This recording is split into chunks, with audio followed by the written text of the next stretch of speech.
In restaurants, your business is providing customer service, great food, and a safe place to work and eat. This short program addresses safety for your customers or guests and how to reduce your liability in the event of a customer accident, illness, injury, or property damage claim.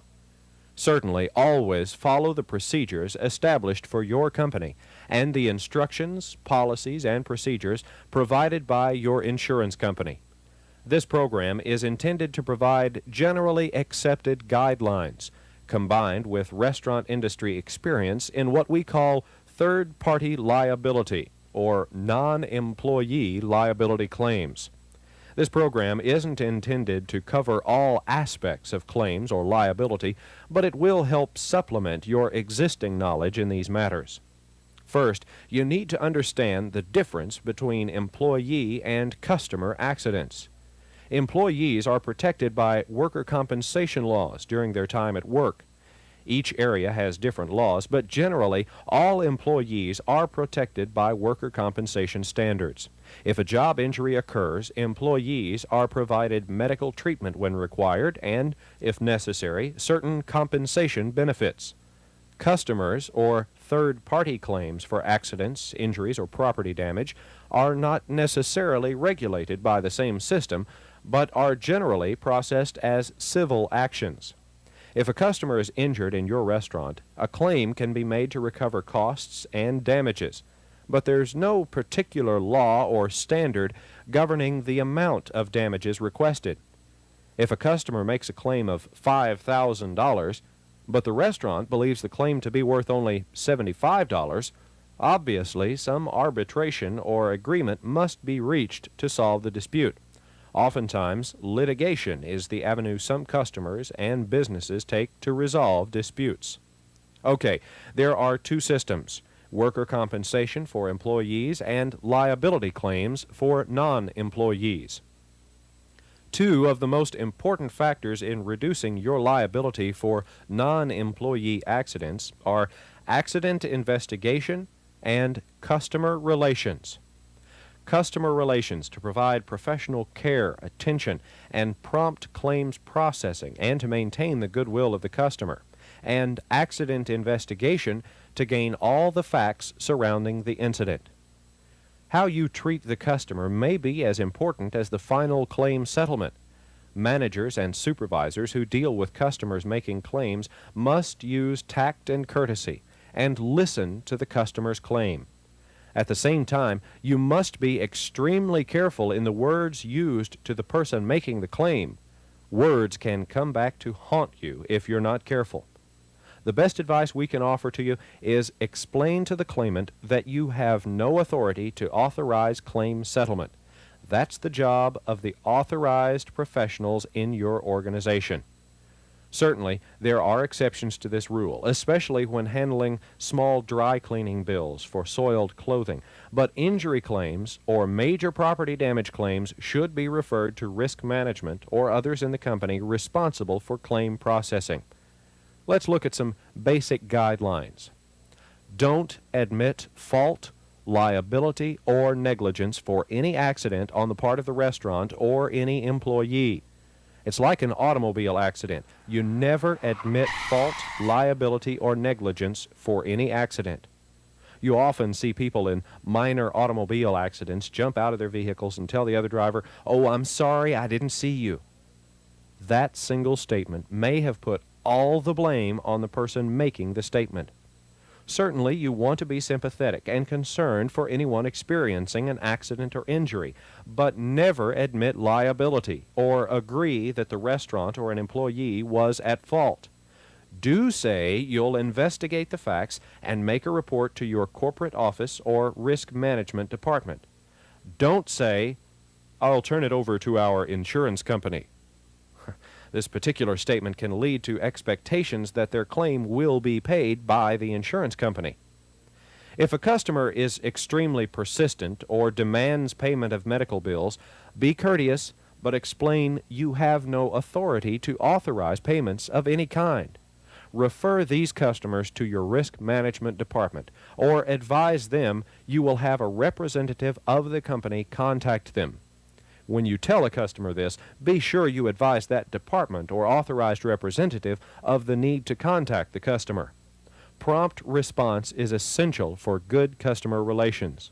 If a guest or customer is reluctant to give their name or have a report made of the incident, don't insist. But you should always report the incident, even if you have to use unknown for the name and address of the person involved in the incident. What happens if a guest is injured, suffers an illness, or requires medical treatment? Again, follow your organization's policies and procedures, but basic guidelines include the following. If the injured person is conscious, ask if he or she wants you to call an ambulance. If you call without their permission, you assume the liability and the cost of the service. Never transport an injured guest in a company vehicle or a vehicle owned by a restaurant employee. If the injured party can't drive but doesn't want an ambulance and needs medical attention, call a taxi or other public transportation. Many minor injuries may require only first aid treatment, but you must exercise caution when providing customers with first aid services. Employees can be treated in a restaurant with first aid, but customers should never be provided first aid by restaurant employees. Now, that's a little picky, but let's explain the reasoning behind this rule. First of all, restaurant employees are not doctors. Should you apply iodine, mercurochrome, or burn ointment, and the customer have an allergic reaction, you have a much greater liability exposure and the potential for a lawsuit for treating patients without a medical license, even if you're a qualified, card-carrying emergency medical technician. You want to be helpful and provide whatever assistance you can, and a simple minor injury shouldn't be that big of a deal, but we recommend you provide the first aid supplies, such as a Band-Aid, and let the customer apply the treatment. If you provide first aid treatment, it could be a problem. Naturally, if a customer is unconscious or seriously injured, don't hesitate to call for emergency medical treatment. First aid in a life-saving situation would also be appropriate, but always follow your organization's policies and procedures. This information is simply a basic guideline.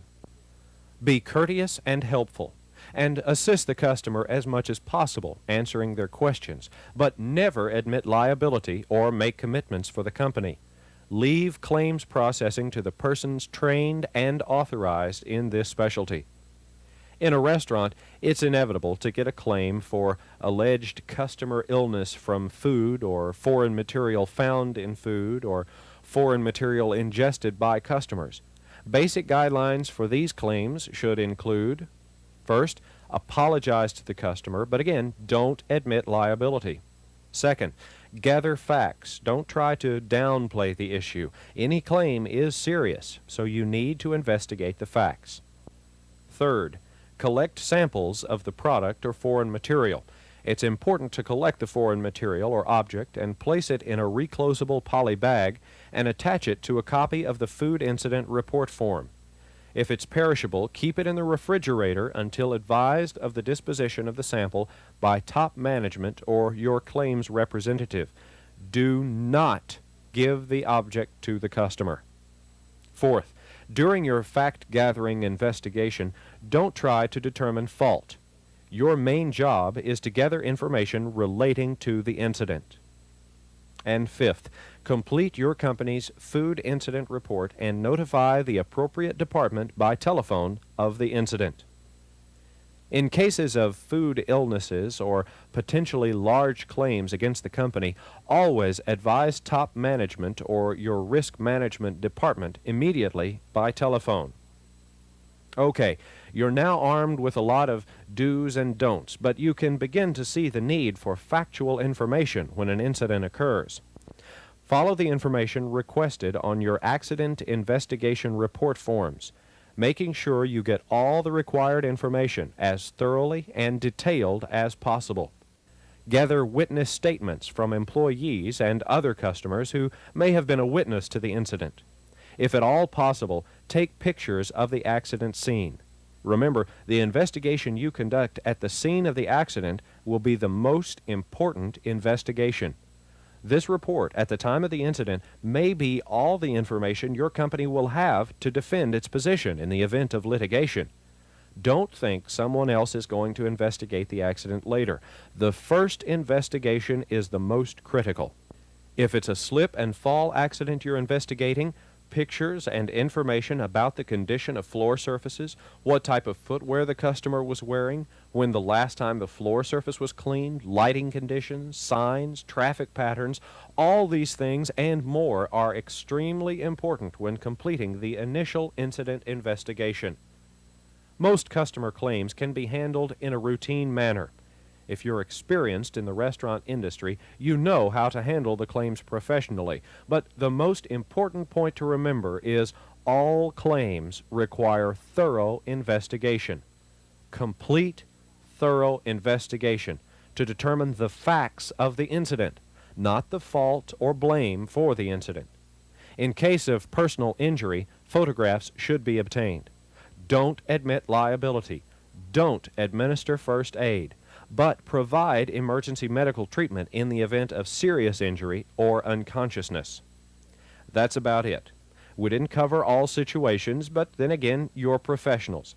Being conscientious in your accident investigations and in your dealings with customers will go a long way towards reducing your restaurant's liability. We all seek an accident-free environment. But in the event of a customer accident, illness, or property damage claim, you're the person most likely to reduce the exposure and to maintain good customer relations. The restaurant business can't afford to do it any other way. Thank you.